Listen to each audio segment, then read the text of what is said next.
Well, good morning, and thank you all for coming to the Comptroller's office for our analysis of New York City's FY16 preliminary budget. Joining me here today is my senior staff and deputy controllers. They just raised their hand. Elena Gilligo is our first deputy controller. Sasha Owen is our chief of staff. Tim Mulligan is deputy controller for budget, and you'll be hearing from him today. Carol Kostick, deputy controller for public finance. Lisa Flores, deputy controller for contracts. We also have Amadeo DeAngelo, deputy controller for administration. Camille Joseph, deputy controller for public affairs. Kay Diaz, our general legal counsel, is here. Kay. Marjorie Landa is deputy controller for audits. And Carol Wallace is our chief diversity officer. Where's Kara? Hey, Kara. So we're going to discuss the budget in two parts. First, the state of our national and city economies, and then details of the expense budget and the capital budget. First, I want to start out by talking about the state of our city's economy. We've just completed the 5th year of what has been a tepid recovery. In 4 of those 5 years since 2010, the gross city product has grown faster than the nation's gross domestic product. In FY14, our economy grew at a rate of 3.1% compared to the national rate of 2.4%. Moreover, the city has outperformed the nation in job growth in every one of those years. The recovery has resulted in higher revenue collections, which has provided budgetary relief. We project this year national economic growth will catch up to our own. But make no mistake, this is not the roaring 1990s when the city's growth rate was 5.2%, and the nation's growth rate was 4.1%. Overall economic growth is still lackluster compared to what we experienced prior to the recession. Now, the obvious question is, why has the city's economy done better than the nation during this recovery? And this slide gives us one answer. New York City is home to companies that compete in the national and world markets, and we've been outperforming the competition. In the 5 years of the recovery, 11 of the city's 13 major export industries increased their share of national employment. So, for example, our advertising industry has been booming, reinvigorated by tech-savvy firms like DoubleClick, Droga5, and Razorfish. Now, we used to talk about the fire firms, right? Fire, insurance, real estate. They were the prime drivers of the city's economy. But many of the industries you see on the screen are the so-called TAMI companies, focusing on technology, advertising, media, and information. And that's where much of the growth is occurring today. But now I want to spotlight an aspect of our recovery that is troubling. The recovery is not being felt by everyday New Yorkers. And the reason is wage stagnation. Unless your tax returns next month feature capital gains and dividends, like many of your checks, you're probably not feeling this economic growth, and this graphic tells you why. Wage increases for most private sector workers have been very flat. In fact, overall wage increases for New York City workers, that's the blue bars, haven't kept up with the rate of inflation, which is the orange line. So if you adjust for inflation, this means that average New Yorkers in our city are now making less than they made before the recession. If we had seen real income growth since 2000 at this historical rate, the median household income here today would be about $13,000 higher than it was. Our remedy is to raise the minimum wage for New York City workers. That's why I have repeatedly called for a higher state minimum wage and the ability for the city to set its own rate. And that's why I'm going to Albany tomorrow with the mayor to advocate for this. Increasing the wage, however, won't solve the fundamental problems of wage stagnation. But this is what it will do. It'll help those workers who are at the bottom of the pay scale, expand the number of people receiving the guaranteed minimum, and ultimately pressure firms to give raises to those workers getting paid just above the minimum. One of the contributing factors feeding wage stagnation is the composition of new jobs being created. Now take a look at this slide. It's the low-wage industries that have grown the most. This slide on the left shows how many of New York City jobs were in low, middle, and high-wage industries in late 2009 when the recovery began. The chart on the right shows the growth since then by wage category. You can see how our job creation has occurred disproportionately in the low-wage industries, the blue slices of the pie, and how relatively few jobs have been created in middle-wage industries seen in orange. Several low-wage industries, food, service, retail, trade, and home health care, have dominated our job growth. And this is one of our most important economic challenges. We've got to grow those mid-wage jobs that provide middle-class livelihoods. Okay, so let's turn to the city budget. Before we get to any specific numbers in the FY16 plan, I want to show you the structural dilemma we face in budgeting. The first thing to remember, as the slide shows, is that our expenses are always growing because everything we buy costs more each year. We all know that's a constant in budgeting. What does change is the rate of growth over the past 10 years. The city budget, on average, grew 4.7% per year. So the question is, how do we pay for such constant growth? And this is what we want to show you. 2/3 of our revenue comes from local taxes. Our tax revenues typically grow faster than our expenses. Over the last 10 years, they've grown an average of 5.5%. But these revenues are volatile. They can also sharply decrease in some years, and you certainly see the FY09 dip. This presents a challenge. When tax revenues fall, the city budget feels the pinch. And that is why we need reserves and a cushion of billions to make it through a downturn, a cushion of billions. Now, here's the other leg of the stool, money from the state and federal governments. Like tax revenue, the money we get from these sources also changes from year to year. But the problem is that, on average, the growth in state and federal revenue has not kept pace with growth in our expenditures, as you can see. The state and federal revenue growth is 2.5%, and our expenditures grew almost double that. As a result, city taxpayers are footing more and more of the cost of running city government. Now, it's an undeniable fact that for generations, New York City has been an economic engine for the state and the nation. But in recent years, we have failed to get our fair share of federal and state funding. If we were still receiving our long-term average of federal revenue, the city would have had an additional $2 billion from FY09 to FY14. If we were still receiving our long-term average of revenue from the state over the same time period, we would have had an additional $7.7 billion. That includes billions we're owed from the Campaign for Fiscal Equity. And don't forget the billions we've been denied in revenue sharing, which was our only source of unrestricted state aid. This is the 6th year in a row that New York has been excluded from this program, totally excluded over 6 years. When you add up the federal and state money we've been shortchanged, it comes to almost $10 billion over the last 5 years. And I think it's fair for us to take a look at the possibilities.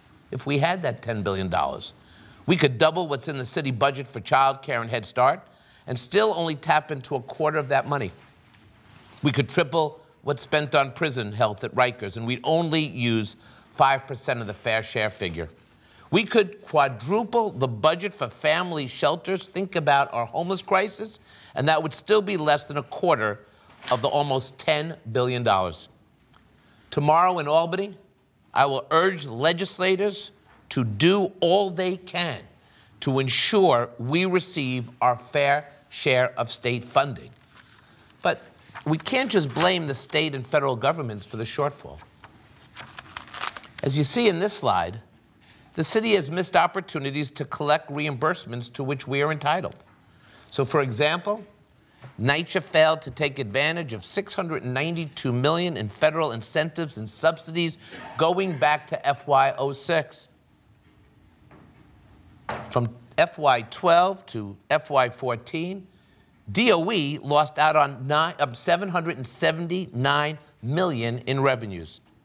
They failed to successfully claim funds ranging from Medicaid reimbursements for special education to funding for broadband connectivity in our schools. Now, maybe you've seen the H&R Block commercial that says, "Get your billions back, America." Well, today I'm saying, get your billions back, New York City. This is what we are owed, and we need the money. But even if we do, let's be clear, that money should not just pay for ongoing expenses. We need to make key short-term investments that will provide long-term dividends and fundamentally improve our city. We've also got to set aside funds so we are prepared for an economic recession or natural disaster. We cannot afford to miss out on another dollar. Now, let's take a look at the FY16 preliminary budget. And I want to start out by commending the mayor for funding several important programs that will help improve the lives of New Yorkers. The FY16 budget additions include $16 million for rental assistance for the homeless, $11 million to FDNY to cut EMS response times, $10 million to NYPD to increase police cadet headcount, and $4.2 million to the department for updated bulletproof vests, to name a few key initiatives. Let's take a look at the proposed budget and financial plan. The top panel includes the fastest and largest growing budget categories like salaries, debt service, and employee health insurance. These areas are projected to grow at 4.5%. The bottom panel shows large budget categories that are growing at a slower rate. And these include Medicaid, public assistance, and non-personnel service costs of city agencies. Now, surprisingly, and I think you'll find this interesting, surprisingly, pensions are also in this category. Now, that would not have been the case a few years ago, and I'm going to explain this. As this chart shows, you might say that this is the tale of two budget trends. The dark gray you see here is the average growth in the salaries from FY09 through FY19. The flat segment through FY13 represents the later years of the Bloomberg administration, when our hardworking city employees had no contracts and thus no contractual salary increases. You can see that start to shift when Mayor de Blasio took office. He rightfully settled the contracts and paid the bill for those years of low growth. And that's what the rising dark gray line represent, which is basically the increased wages from the contracts. Now, the orange line is the city's average pension contribution growth over that same time period. Here we see the second trend, which is the opposite of the first. The steep rise represents the annual cost of our pension contributions. The second segment shows that since FY13, our pension contribution growth has been relatively flat. Now, what explains this? Well, first, we benefited from very good returns on our pension investments. The system earned an average of 13.4% over the past 5 years. The market returns from FY10 through FY13 slowed pension growth beginning in fiscal years 12 through 15. And this past year's results, when our pension investments earned 17.5%, will benefit our pension budget beginning in FY16. The slower growth in pension contributions was also driven by technical changes made by the city's actuary, who lowered our assumed rate of return, and by recent changes in benefit structures. It all adds up to a surprising bottom line that few would have expected. As of now, the current stability in our pension contributions is effectively paying for more than half of our increased salary costs. This is encouraging news, but of course, there is no guarantee this trend will continue. A lot depends on the market. If pension contributions rise more dramatically, there will be more pressure on the budget, giving us less flexibility. If that happens, we can't afford to be unprepared. And at the very least, and I've suggested this now 2 years in a row, we've got to create a citywide efficiency savings program. Following the fiscal crisis in the 1970s, the city regularly implemented efficiencies from agencies in what was called a PEG program. The impact of these efficiencies stack up and accumulate. The city saved more than $6.5 billion in FY14 alone from PEGs implemented between 2008 and 2013. In November, city agencies were asked for savings proposals. They are now expected in the executive budget later this spring. We should look for that. If an agency efficiency program equivalent to those in the past were implemented, we would save $1 billion. And if that program were continued together with new savings initiatives, by the end of this plan, FY19, the cumulative impact would be $10 billion. It is vital that we implement a savings plan. It sets a standard for prudent budgeting and frees up money for improved services and contingencies. Now, I want to take a look at the capital side of the budget. Much of this information is found in the 10-year capital strategy released by Mayor de Blasio earlier this month. This blueprint tells us how New York City will build infrastructure, repair buildings, and maintain streets.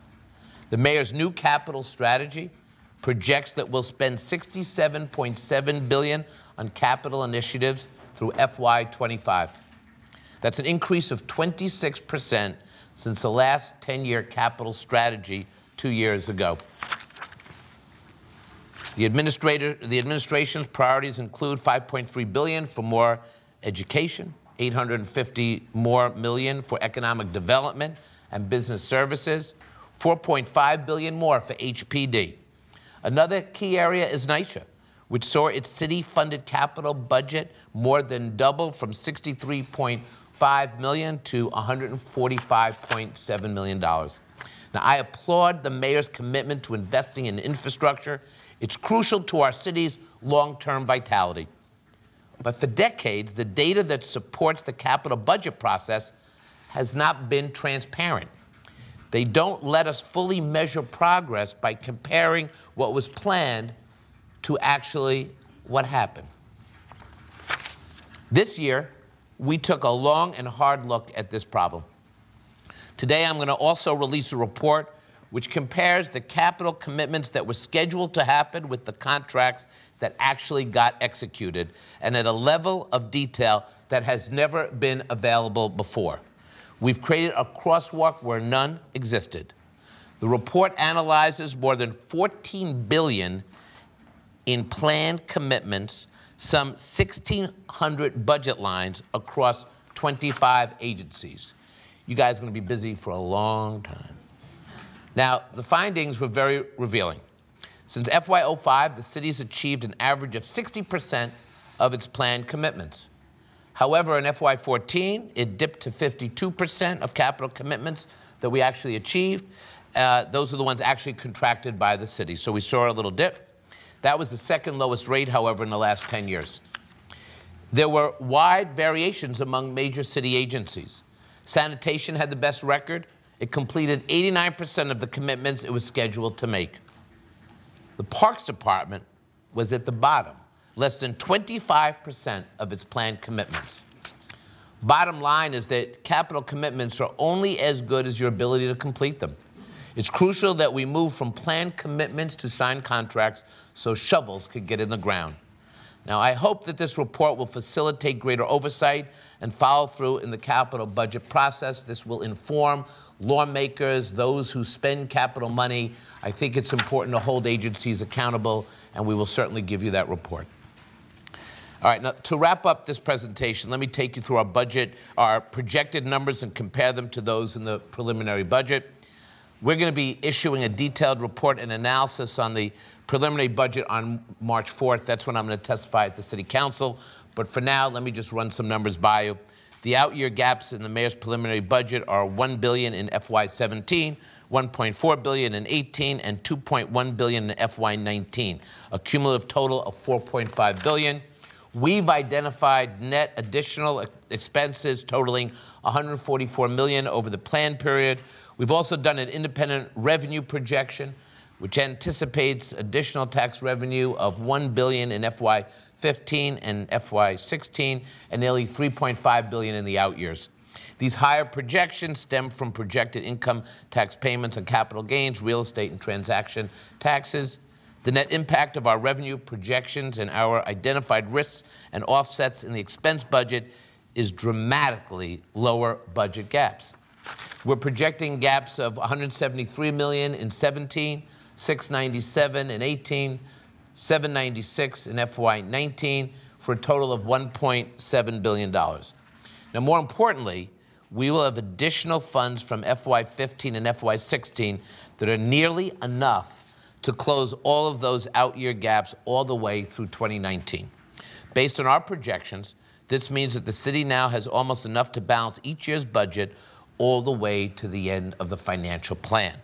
This is an unprecedented situation in our city, and New York City continues to enjoy the benefits of a recovering economy, and the mayor gets great credit for producing a measured, disciplined budget for the second year in a row. And I think this is key, because even though we see a lot of money in the system, the mayor is funding his programs in a very prudent way, and I think that's very significant. It's certainly going to help us in Albany and with the rating agencies.